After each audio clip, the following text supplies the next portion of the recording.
Olá, pessoal, tudo bem? Boa noite, sejam bem-vindos. Nós vamos falar hoje sobre o segundo capítulo do curso Cisco Network Academy, módulo 1, tá ok?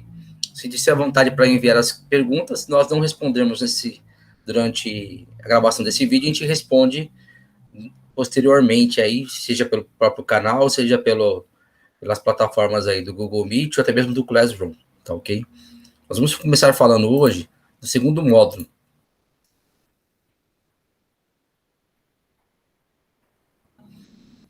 Só lembrando que esse curso é oferecido pela Academia do Instituto Federal de Educação, Ciência e Tecnologia de São Paulo, né? Ele pode ser ministrado através do curso de rede de computadores, tudo bem? Ou uma disciplina isolada dos cursos de análise de sistemas, tudo bem? Nesse caso, na aula de hoje, nós estamos gravando justamente para o curso do CCNA da Cisco, que é um curso de extensão que está sendo oferecido, e também para a turma de rede de computadores do curso de ADS. Módulo 2, nós vamos falar sobre a configuração básica do switch do dispositivo final. Quais são os objetivos desse módulo? É a configuração básica do switch e do dispositivo final. O objetivo do módulo vai ser implementar as configurações iniciais, incluindo senhas, endereçamento IP e parâmetros de gateway padrão em um switch de rede e em dispositivos finais. Se for necessário, a gente vai dividir esse vídeo em alguns tópicos, até mesmo para trazer a experiência do Packet Trace para mostrar como é que nós podemos fazer essas configurações, tá ok? Cada tópico que nós estamos dividindo aí sobre os acessos ao Cisco iOS, a navegação ao iOS, né, a estrutura de comandos, a configuração básica de dispositivos, salvar configurações, portas, endereços, configurar endereços IP e verificar a conectividade. Acesso ao Cisco iOS. O que vem ser o Cisco iOS? O Cisco iOS ele é um sistema operacional que vai fazer o controle de todo o hardware de rede, tudo bem? Hardware de rede porque a Cisco vai trabalhar com os componentes de rede, tudo bem? Esse iOS, esse sistema operacional, ele é dividido em 3 partes, tudo bem? É dividido em shell, kernel e hardware. Então, se a gente for começar pelo shell, o shell é a interface do usuário que permite que o usuário solicite as tarefas específicas do computador. Essa solicitação pode ser feita por meio de uma interface CLI, ou CLI, né, como o pessoal fala, ou a interface gráfica.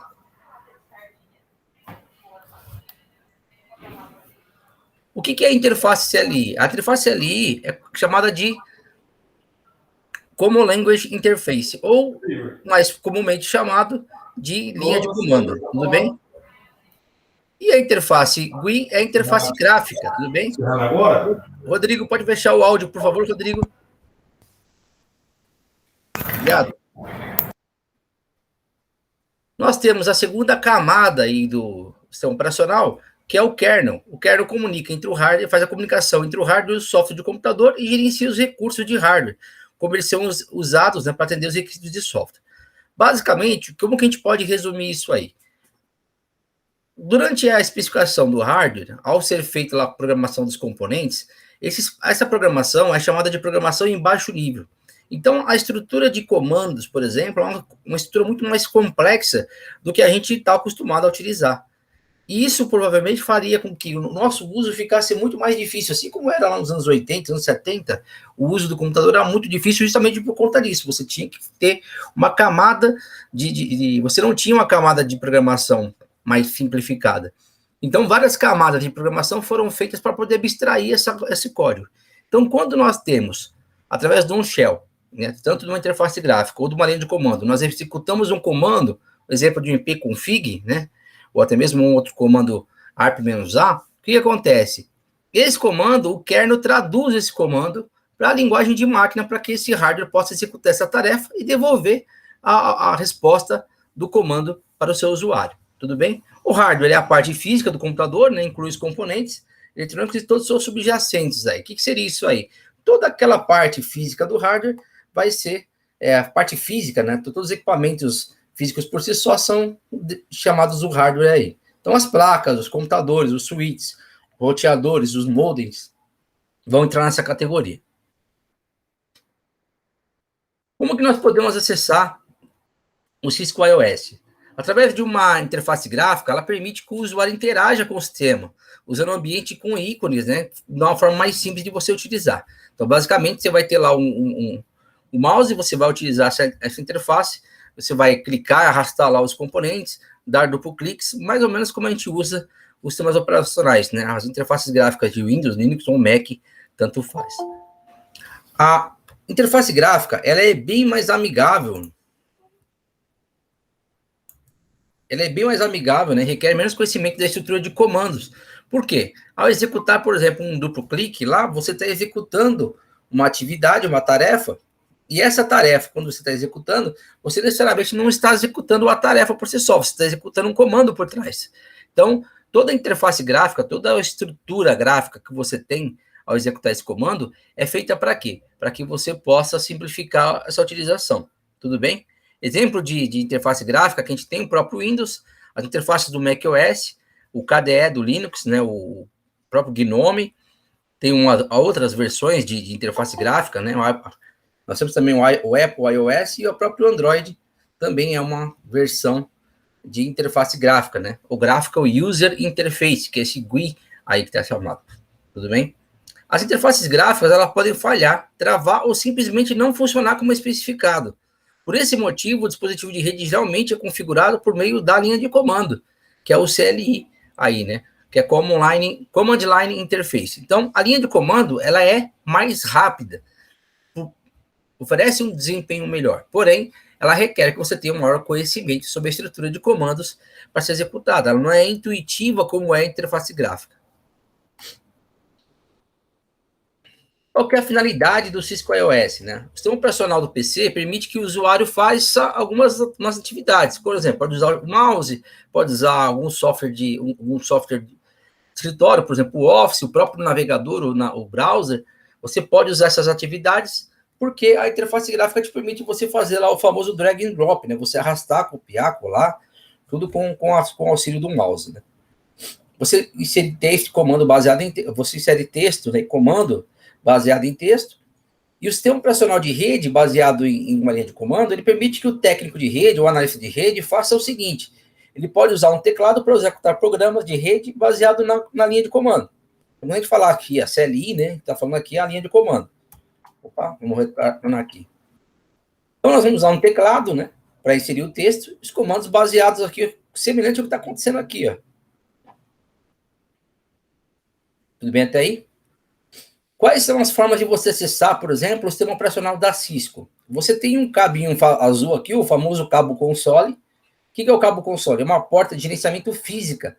Ela é usada para acessar o dispositivo e fornecer a manutenção, como executar as configurações iniciais. Então, basicamente, todo dispositivo da Cisco vai ter uma porta console, seja na parte frontal do equipamento ou na parte traseira do equipamento. Ele geralmente vem com essa interface serial aqui, ó, ou um cabo de rede, do jeito que está conectado aqui, certo? Geralmente você conecta essa parte aqui, ó, lá no seu roteador, e o cabo de rede você vai conectar no seu computador.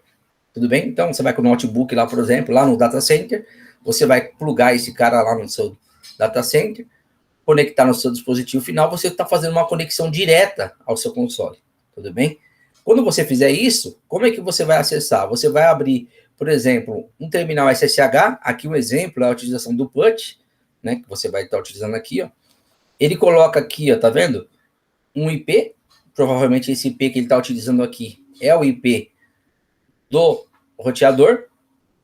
Ao fazer isso aqui com a porta, ele vai dar um open aqui, vai ser aberto uma linha de comando, um terminal aqui, ó. A gente vai fazer esse teste, tá? Em breve. Tudo bem? Ao fazer isso, você estabelece uma conexão, tudo bem?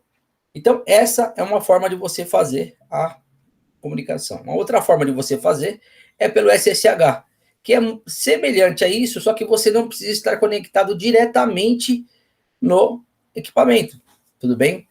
Na hora que você abrir lá o seu prompt de comando, ou até mesmo a interface gráfica, a interface de texto do Linux, né, um terminal no Linux, o que você pode fazer? Você pode, via SSH, estabelecer uma conexão e fazer o comando via forma remota, tudo bem? Isso tanto faz na interface de rede LAN ou na WAN. Então, se eu tiver aqui na minha empresa, eu tiver como acessar, tiver o endereço, tiver a aberta essa possibilidade, seja por VPN, ou até mesmo uma conexão direta, e essa conexão estiver aberta ou roteada, eu consigo fazer o acesso externo a esse roteador também, tá ok? O Telnet não é muito utilizado, mas ainda é uma forma de conexão, tá ok? Uma ferramenta mais antiga, mas ainda permite com que você estabeleça uma conexão remota aí. Por qual que é o problema do Telnet? O Telnet é uma conexão insegura, tá? Ele é uma conexão que permite ser rastreada. Então, você pode, eventualmente, autenticação de usuário e senha, você pode e vai mandar ele pela senha. Se tiver qualquer aplicação, um sniffer, ou até mesmo alguma outra aplicação que está escutando lá a sua rede, você consegue, a pessoa vai conseguir visualizar isso aí. Então, o Telnet não é a opção mais segura. Então, a gente fica aí com o Shell, né, com a conexão de SSH e com a conexão console, como as duas melhores opções. Tá ok? O ideal, inclusive, é que você desabilite o Telnet, tanto mesmo no seu sistema operacional. Tá bem? Como que a gente pode acessar, por exemplo, o Cisco iOS, né? Nós temos aí um programa de emulação de terminal que é chamado de PuTTY, né? É um software open source que permite que você faça isso. Então, o programa de emulação de terminal são usados para conectar um dispositivo de rede por uma porta de console ou por uma conexão SSH.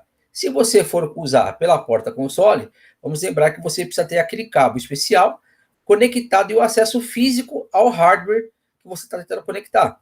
Então, se você vai fazer isso, por exemplo, no data center, nem sempre você vai ter o acesso físico a esse equipamento dentro do data center, tá ok?